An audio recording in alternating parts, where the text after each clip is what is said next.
Hi trumpet player. In this video, I'm going to share with you how to extend your range on trumpet and why you should care.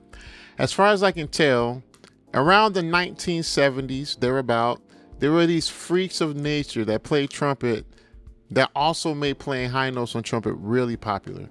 They were so good at what they did that everybody wanted to play like them. They made it look so easy because they were real pros. You can compare it to Stephen Curry today shooting three-pointers in the NBA. Because of the attractiveness of the greatness of the skill, all of the children skip the fundamentals of the game and go straight to shooting three-pointers. This is a bad idea because they're skipping the fundamentals. They don't really know how to play basketball. They may throw up a few three-pointers and one or two may go in, but that does not mean they know how to play the game. Trumpet playing is similar. High notes may have attracted you to the trumpet, but you've got to learn the fundamentals so that you can play in the high register with ease and confidence. And more importantly, you want to know how to play music without physical and mental barriers. That's the goal for all of us. Another thing that I've witnessed is that people talk themselves out of learning how to play high notes because they realize that they're not good at playing high notes, and that discourages them instead of motivating them to learn. If you have limited range on trumpet, I'm telling you, that's a sign that you're underdeveloped. Now, all of us have a limit, but I believe if you're not a pro, you should be able to play a high C easily. The very fact that your range is limited highlights the need for you to learn how to practice. The good news is that you can practice to get to where you need to be. In this video, I'll highlight some key areas that you'll want to pay attention to if you're serious about extending your range. And if you need some guidance in your practice and you don't have a practice routine, you can download a practice routine that I wrote just for you. It's free and the link is in the description below. The first place you want to start in your journey to extend your range is the body. Why? Because my body is the primary instrument. For this reason, you're going to want to make certain that you set yourself up for success. This comes by having good form. I define good form as holding your body in a way that will make trumpet playing simple for you. For example, if you have poor form in your embouchure, then you're going to have bad sound on the trumpet and your range is going to be limited and you'll likely have low endurance too. You can experience all of these things if you have bad form in embouchure. Similarly, if you have bad form in the rest of your body, then you can have similar negative results. This is why I say limited range is a symptom that something is out of line in your trumpet playing. Playing high notes is really hard to do when you have bad form. Now, on the other hand, when you have good form, it's surprisingly simple. The real challenge is to learn good form and to maintain that good form.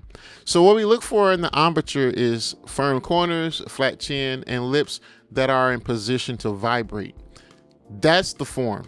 Once you have good form, hold it and then blow. Okay, when it comes to having good form on the trumpet, I'm going to recommend a couple of tools that you can use in your practice. One is simply a straw, a little small coffee straw like this. We call it a coffee straw in America. And what you're going to do is just form your lips around the straw and blow. And if you look at my face here, you'll see the corners are engaged. I have a flat chin and my lips are together. And I blow. Now you want to have the similar face when you play the horn. So something simple that you can do is put the straw on your lips and then put the mouthpiece over the straw like so and then blow.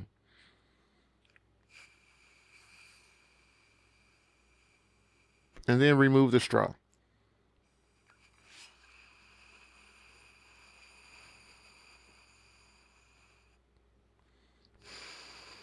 So if you're someone who needs extra help with your form, that's one simple thing that you can do. Now, similarly, I don't know if it's similar or not. I guess I'll say alternatively, there's a neat little device on the market called the PETE, P-E-T-E. Put this in your mouth with closed teeth. Then wrap your lips around the fat end, and then gently pull.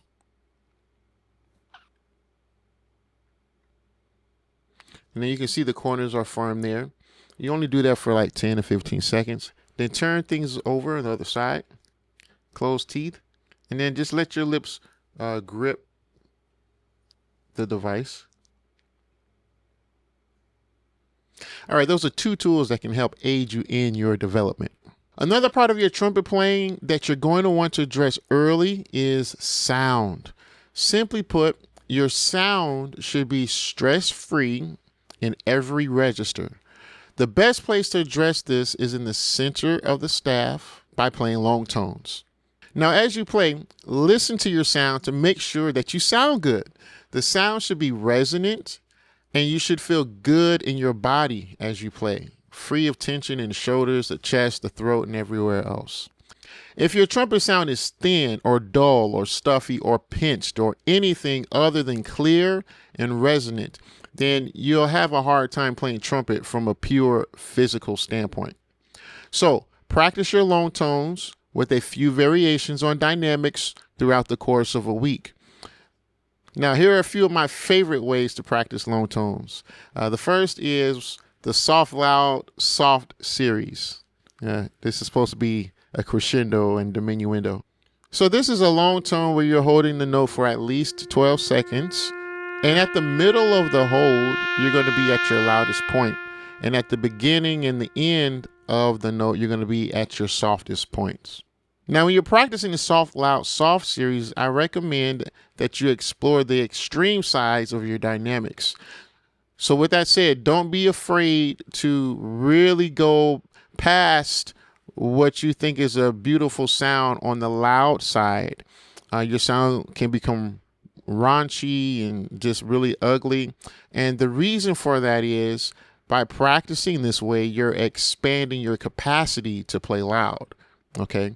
Now, similarly, on the soft end, you want to really explore your limitations there. So don't be afraid to lose the note into air. So ideally, in both scenarios, you're going to expand your capacity both to play soft and play loud. And that'll be helpful in performance. You see, in practice, we do things that sometimes don't make sense. Sometimes they don't sound good. So that we can expand our capacity. And this is no different.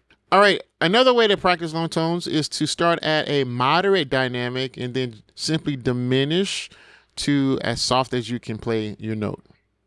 And a third way that I'm going to recommend is any variation of a moving long tone. And the most common form of moving long tones, of course, is the Chickowitz long tones. With that said, we must talk about flexibility. Flexibility is what I consider to be the master key to trumpet playing. Why? Because in a single blow, you're addressing wind control, wind power, and tongue level at the same moment in time.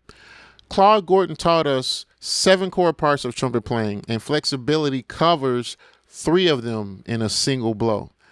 3 of the core parts addressed are wind power, wind control, and tongue level. Real quick, wind power does not mean blow as hard as you can, but it does mean to blow with intention.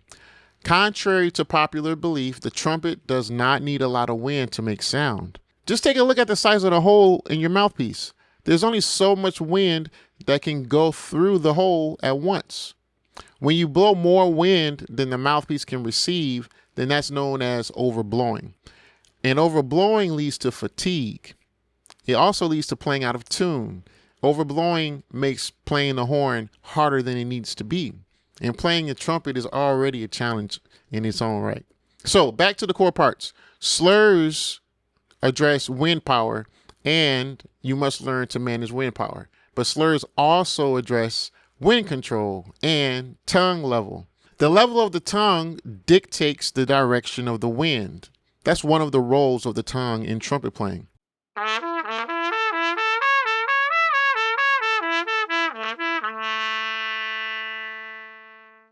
You need to master tongue level since it directly affects the note that sounds out of the bell. And if you are recently returning, I'll show you a simple exercise to practice tongue level flexibility. If you're new to slurs, then the best place to begin is the center of the staff, just like when we're starting out on long tones. Just get used to going back and forth between two notes, only two notes.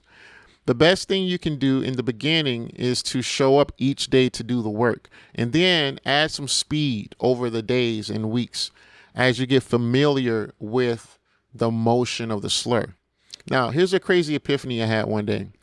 The same motion required to slur is the same motion that's required to play high notes. With that in mind, I want to talk to you about whistling. If you're able to whistle, you already are beginning to understand the form required of the tongue to play trumpet. It's directly proportionate, note for note.